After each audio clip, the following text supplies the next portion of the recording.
So, hi. Tonight's chat is brought to you by Meatloaf Bat Out of Hell. Might be a little bit overblown, overproduced at times, but it's pretty amazing, isn't it? Bat out of hell. You took the words right out of my mouth. Heaven can wait. All revved up with no place to go. 2 out of 3 ain't bad. Paradise by the dashboard light. And for crying out loud, you know I love you. So, brilliant album. Check out that.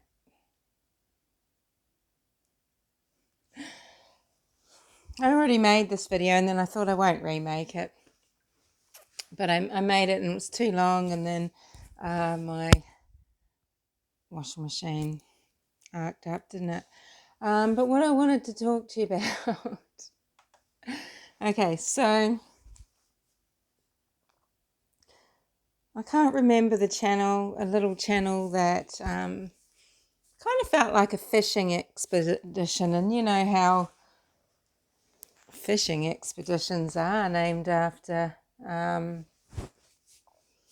fishing. F-I-S-H.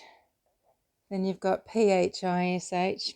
Well, it kind of felt a little bit like a fishing expedition.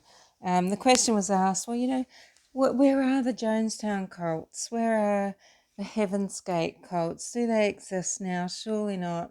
You know, wouldn't we all know about them? What are they called? Well, I mean, okay, so why don't they exist? Evolution. And if you've got human evolution, which is a gradual change of the DNA of species over many generations, this can happen to all sorts of things as well. It can happen to the way we do things in life, and it can happen in organizations, and it can happen in the way things work. Some things need to go the opposite. Some things need to go from being these small cells that don't really realize how connected they are. Like, you know, all the people that are against global totalitarianism, for example, they need to realize that if they could put aside their individual pet projects, like, you know, oh, save the environment, or I want to eat meat, or, you know, education, save the children, etc., and just realize, well, you're all on one team and then you've got this other team, but there's actually 3 billion of you against this 3 billion here. So you actually have a lot of power, but you don't realize because you're not visible. And it's interesting too, because there was a rally a few days ago in town that the MSM reported as having 1,000 people. Now there were 4,000 people there, but you know, let's not let the little people realize how strong they are. So evolution, gradual change to the DNA of a species over time, and it occurs by natural selection, and certain traits are amplified and repeated and repeated and repeated until, you know, they're likely to be passed on, and they're likely to become locked in. So they become more common amongst a group, right? So DNA, and I just wanted to actually, no, we'll look at that later. I'm gonna talk to you about some dates and things as well. So why do spies talk about cells and things like this? And then why are cults? Why are these little groups called cells? And why is this part of the evolution of cults? It doesn't mean that they're not one big group and that they don't know you know, from the loins of which they sprung, sort of thing, or, you know, it's not that they're a big group, but their survival mechanism is to be in the little cells and to appear like they're harmless and like there's not as many people, but in reality, they're quite large in number. They don't want you to know how insidious it all is and where they've infiltrated. Okay, so cells are the basic building blocks of all living things. The human body is composed of trillions of cells. They provide structure for the body, take in nutrients from food, convert those nutrients into energy, and carry out specialized functions. Cells also contain the body's hereditary material, DNA, and can make copies of themselves. Okay, so because this is how we think of cells in terms of, the replication and growth. Now, this is what's interesting when you think about cells in relation to, say, a spy group or, a cell of a cult. So, cells have many parts, each with a different function. Some of these parts, called organelles, are specialized structures that perform certain tasks within the cell. Human cells contain the following major parts listed in alphabetical order. Cytoplasm. Within cells, the cytoplasm is made up of a jelly-like fluid called the cytosol and other structures that surround the nucleus. It's kind of like, it's like the congregation, maybe, I guess, I don't know, something cushioning and buffering and protective. Just a jelly-like fluid. Then you've got the cytoskeleton. So the cytoskeleton is a network of long fibers that make up the cell's structural framework. The cytoskeleton has several critical functions, including determining cell shape, participating in cell division, and allowing cells to move. It also provides a track-like system that directs the movement of organelles and other substances within cells. Endoplasmic Reticulum. This organelle helps process molecules created by the cell. The endoplasmic reticulum also transports these molecules to their specific destinations, either inside or outside of the cells. So they're kind of like the double agents, Golgi apparatus. The Golgi apparatus packages molecules processed by the endoplasmic reticulum to be transported out of the cell. Maybe when they go to recreate lysosomes and peroxisomes. These organelles are the recycling center of the cell. They digest foreign bacteria that invade the cell, rid the cell of toxic substances, and recycle worn-out cell components. Mitochondria. Mitochondria are complex organelles that convert energy from food into a form that the cell can use. They have their own genetic material, separate from the DNA in the nucleus, and can make copies of themselves. The nucleus serves as the cell's command center, sending directions to the cell to grow, mature, divide, or die. It also houses DNA, the cell's hereditary material. The nucleus is surrounded by a membrane called the nuclear envelope, which protects the DNA and separates the nucleus from the rest of the cell.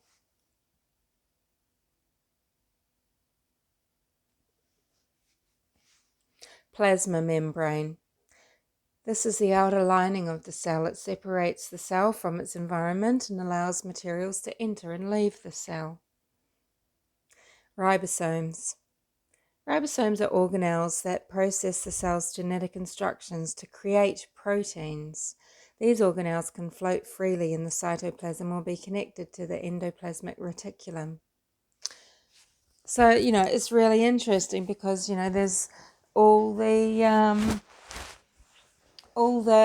different jobs that parts of the cell have, so all these organelles work within the cell. Everyone's got their job, everyone's got their role, where, whatever it is, and that's just how cells work.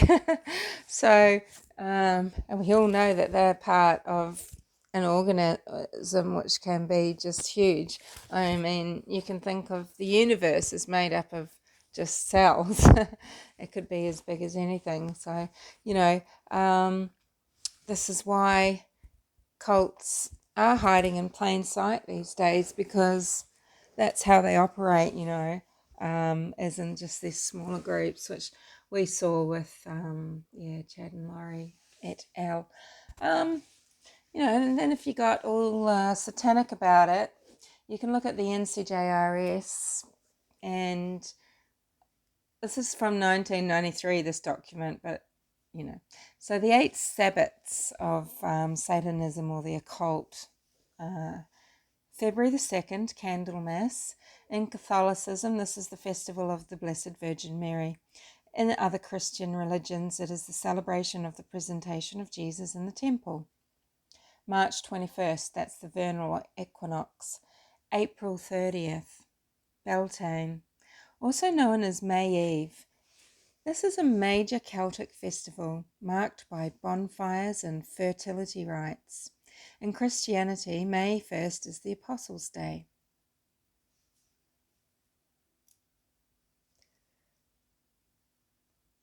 June 22nd, Summer Solstice, third highest satanic holiday. July 31st to August 1st, Lammas, Feast of the Sun God. The beginning of autumn and the harvest season, the English festival of wheat harvest. September 21st, autumnal equinox or fall day. October 31st, Halloween or Samhain, first highest satanic holiday, celebration of the beginning of the Celtic year, November the 1st. In Catholicism, November 1st is All Saints' Day. December 22nd, Yule or winter solstice, fourth highest satanic holiday. According to the Satanic Bible, a coven member's birthday should be treated as a holiday also. These dates may change according to the lunar cycle. Look, sometimes Satanism used to be sort of more of a philosophy. I mean, it wasn't always necessarily this sort of a cult thing. It was kind of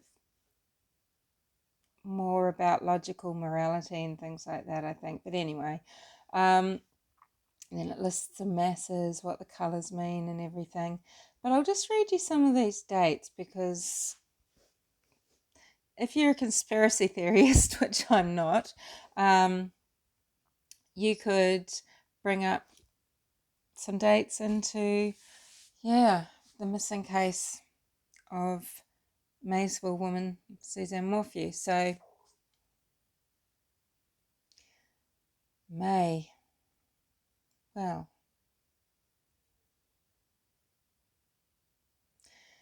it actually starts with April the 30th, her birthday. So, Rudmas Day, May Eve, Sabbat Festival. So it's welcoming summer, one of the 2 most important Sabbats. And the celebration type is blood. And it is marked by animal or human sacrifice. Interestingly, a female 1 to 25 years old, generally. May 9th, last quarter moon, possible Esbat meeting, any age, male to female, male or female. And these dates, they change because the lunar cycles change, because, we all know the equinox isn't always falling on the same day every year because of various reasons.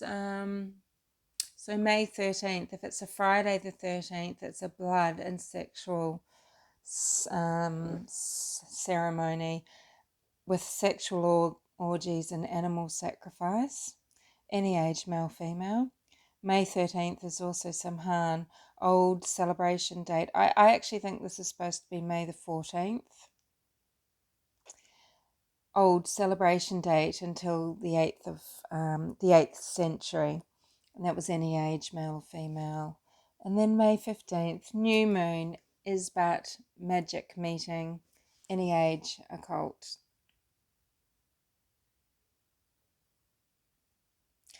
And we can just skip through to September. So remembering that these dates, they change. Catherine from Left Undone went through this quite a lot. I don't know if she was using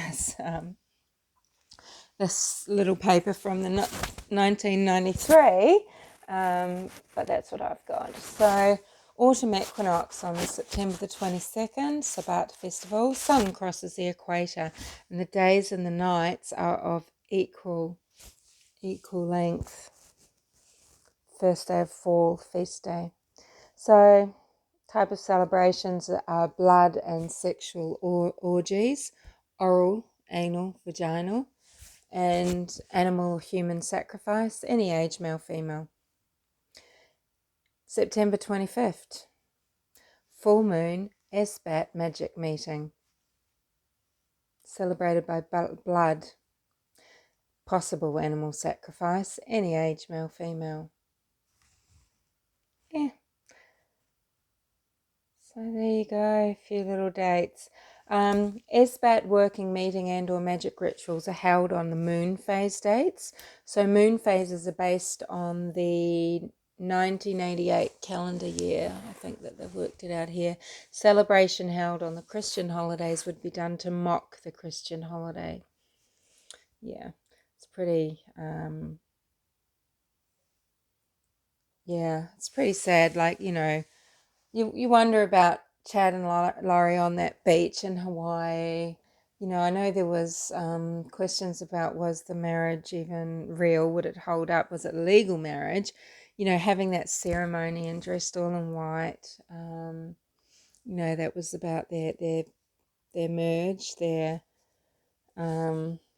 joining, wasn't it? And it was the transcendence. It was, just all very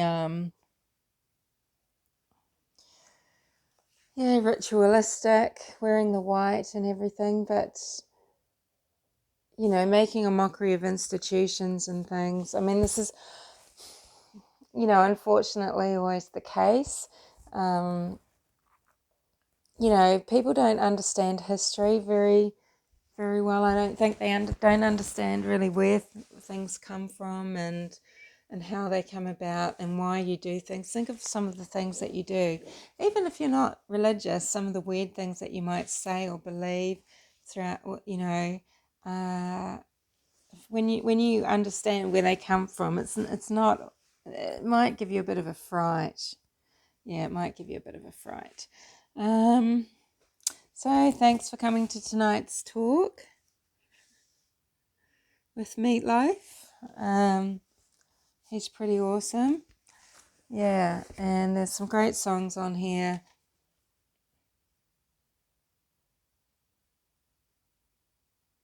And they're really beautiful, actually, even though they're overdone. They're really great to sing along.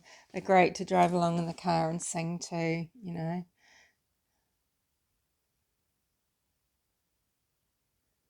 Pretty fun. All right, speak to you later. Thanks for listening.